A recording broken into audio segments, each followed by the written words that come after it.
Welcome back to Chess for Closers. I'm Dave Sherman. My topic today is positional play. What is it? What is positional play? And what the opposite of positional play is what? I think most people would think it's combinative play. Anyway, I think the definition of positional play that most strong players and chess authors would describe as playing for what the position requires. If you are making profound and subtle maneuvers to weaken your opponent's b6 square while his king is castled with no pieces around it, well, then you're not playing positional chess. Positional chess there would be you go for his king.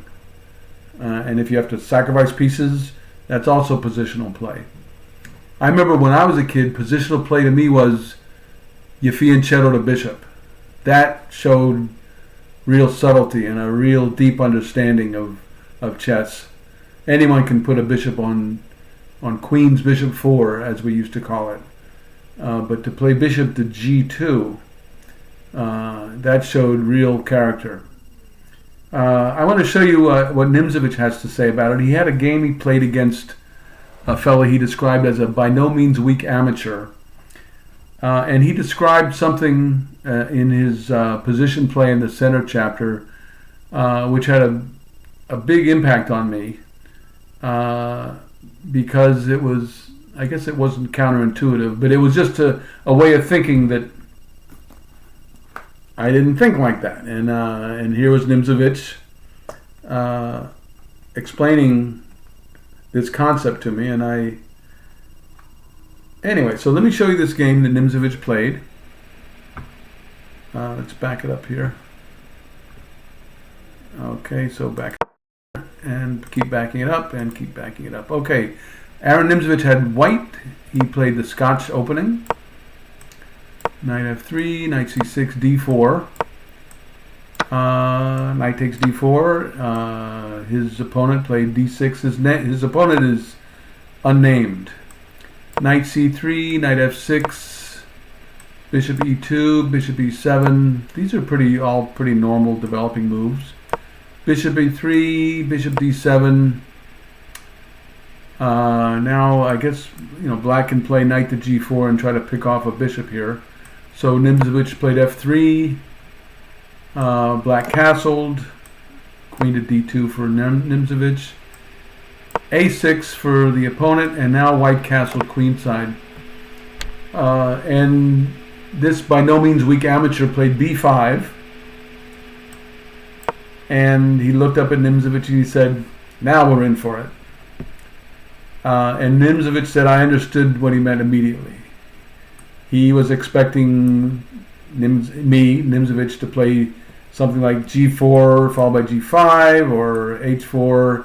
At any rate, a pawn avalanche on the king side while black expanded on the queen side, and that the game would be decided according to whoever gets with the mostest.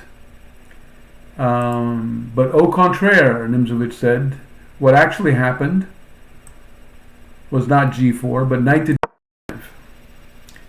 And after knight takes d5, ed, knight takes d4, bishop takes d4, and then it's not clear how the game continued, but he did say that in this position, white stands clearly better, and that after a move like bishop f6, f4, bishop takes d4, queen takes d4, white will follow with bishop to f3, and I guess rook on h to e1.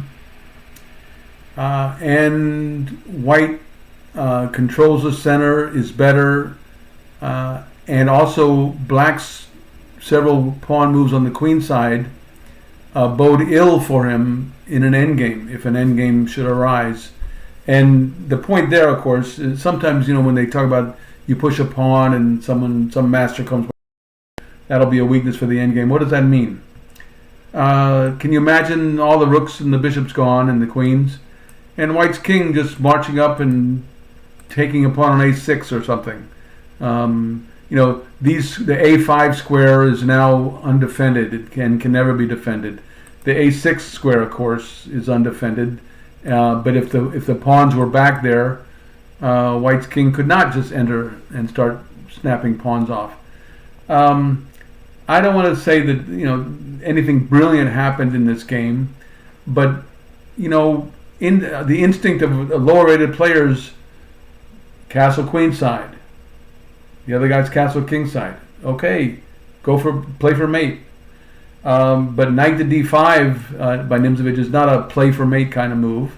And to me, at 13 or 14, however old I was when I first got my system, I thought it was just very aesthetically pleasing to eschew h4 and h5, those kinds of moves, and then just occupy the center. I had heard talk about occupying the center, and also, of course, that a premature attack on the wing is best met by play in the center. Maybe there's still, I think, Overprotection, which is the one chapter I read apart from this one, because I had never heard of it. And when you're 1400 or 1500, you don't really need to take lessons about the 7th rank from Aaron Nimzowitsch. What's the point? I knew as much about it as Aaron did. In the pass pawn, there are no pawns in the way.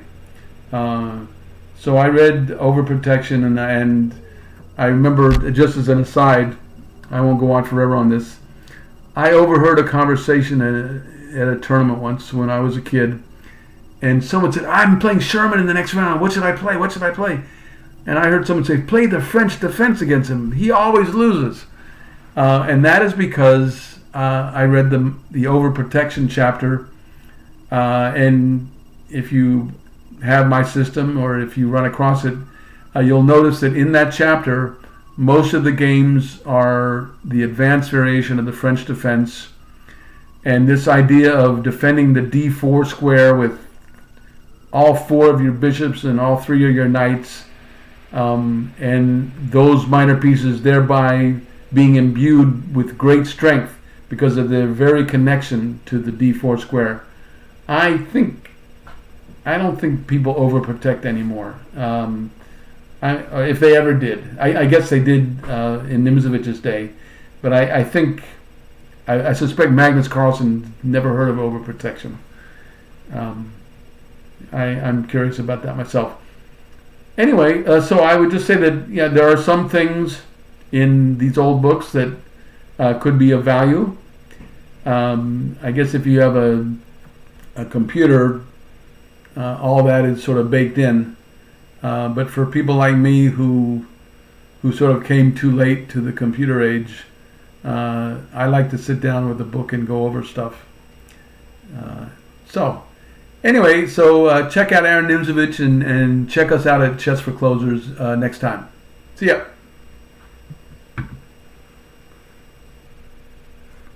Okay, and let's stop recording.